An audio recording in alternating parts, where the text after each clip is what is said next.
warahmatullahi wabarakatuh. Kita lanjutkan lagi praktikum yang ketiga, tetap membahas tentang data antropometri yang kemarin. Tetapi kali ini kita akan menghitung uji kenormalan data. Langkah yang pertama untuk menyelesaikan tabel seperti ini, kita tentukan dulu ya. Kita tentukan dulu. Untuk interval kelas sudah ditentukan dari soal, yaitu ditetapkan 3. Dan jumlah kelas juga ditetapkan dari soal, yaitu sebanyak 5 kelas. Langkah selanjutnya, kita tentukan dulu nilai maksimum dari data kalian yang kemarin. Setelah itu ditentukan lagi nilai minimumnya. Setelah ini diketahui, kita cari selisihnya. Selisih antara nilai maksimum dengan nilai minimum. Jumlah kelas sudah ada, kita hitung lebar kelas. Lebar kelas ini didapatkan dari selisih dibagi dengan jumlah kelas.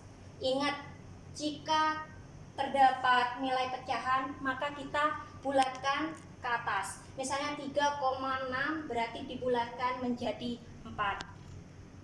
Langkah selanjutnya, kita mengisi tabel yang sudah ada. Nanti masalah tabelnya akan di-share di Google Classroom ya. Langkah pertama, kita kan sudah ditentukan 5 kelas, berarti terdapat 5 kelas di sini. Untuk mengisi data ini didapatkan dari interval kelas yang sudah ditetapkan ini 3 ya. Caranya adalah nilai minimum dikurangi dengan nilai yang sudah ditetapkan interval kelasnya, dikurangi didapatkan 89. 89 ini ditarik di sini atau ditulis di sini. Setelah itu sudah diketahui lebar kelasnya yaitu senilai 4. Otomatis 89, 90, 91, 92, 93. Berarti 93 ditulis di sini. Setelah ini selesai, lanjut ke kelas yang kedua. Kelas yang kedua, kita ambil satu angka ya, sehingga didapatkan 94. Tetap cara perhitungannya kita menggunakan lebar kelas senilai 4. Saya yakin kalian juga paham ya. Setelah itu kalian hitung frekuensinya dari data yang kalian tentukan kemarin, yang sudah diukur. Ingat, jumlah frekuensi ini harus sama dengan data kalian atau banyaknya responden. Setelah ini selesai, kalian membuat tabel lagi, yaitu untuk menghitung nilai Z1 dan nilai Z2. Tabelnya nanti sama ya, ada di BKPM kalian nanti yang akan di-share di Google Classroom. Jumlah kelas sama, yang ini disalin di sini. Ini juga data akan ditarik ke sini. Setelah itu kita menentukan Z1, di mana Z1 rumusnya adalah batas kelas bawah dikurangi dengan X bar. X bar di sini disebut juga sebagai rata-rata, lalu dibagi dengan deviasi yang kemarin. Ya, sama juga Z2 rumusnya adalah batas kelas atas dikurangi dengan X bar dibagi dengan deviasi. Setelah ini selesai, ya, kalian menentukan batas kelas bawah yang mana, batas kelas atas yang mana. Ini merupakan batas kelas bawah, ya. 93 merupakan batas kelas atas. Ini juga sama, ini batas kelas bawah, ini batas kelas atas. Ya.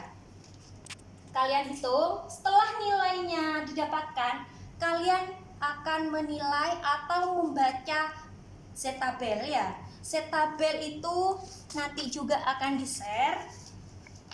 Cara membacanya Z-tabel, langkah pertama, ya, ini Z-tabelnya seperti ini.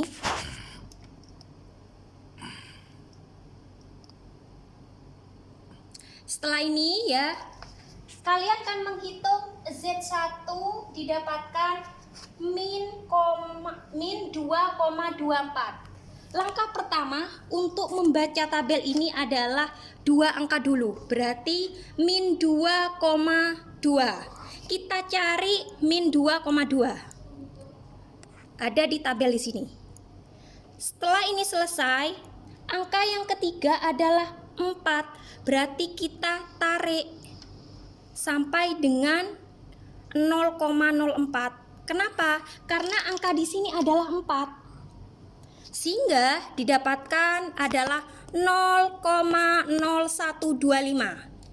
Angka ini akan disalin ke sini.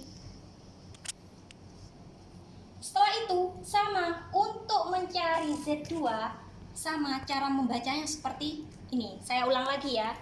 Contoh Z2-nya adalah min 1,37. Kita ambil dulu min 1,3. Cari angka min 1,3. Didapatkan di sini. Angka terakhirnya adalah 7. Kita tarik sehingga didapatkan 7 atau 0,07 di sini. Sehingga angkanya adalah 0,0853. Ini ya. Untuk ini sama membacanya seperti ini ya. Kalau misalnya ada kesulitan nanti bisa tanya langsung ke saya.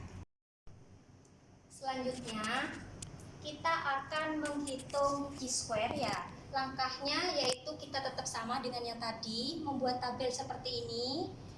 Setelah itu kita menghitung luas. Luasnya rumusnya ini sudah ada ya. Setelah luas dihitung, kita menghitung frekuensi. Ingat, frekuensi di sini dengan lambang E bukan frekuensi banyaknya responden ya, tetapi frekuensi hitung yang didapatkan dari luas dikalikan dengan banyaknya responden. Setelah ini kalian selesai, langkah selanjutnya membuat tabel lagi seperti ini. Sama datanya seperti yang tadi. Setelah itu kalian tentukan frekuensi O, artinya frekuensi sesuai dengan data yang awal. Setelah itu ini juga disalin. Setelah itu kalian hitung sesuai dengan rumus masing-masing ini. Sehingga rumus terakhir atau data terakhir jumlah ini didapatkan 3,9153. Ini dimisalkan. Jumlah ini disebut juga sebagai Q-square. Setelah ini selesai, kita hitung Q-square yang sesungguhnya. Langkahnya yaitu kita menentukan derajat kebebasannya ya. Derajat kebebasannya sudah ditentukan yaitu sebanyak 2. Ini didapatkan dari mana? Dari jumlah kelas dikurangi dengan interval kelas yang tadi.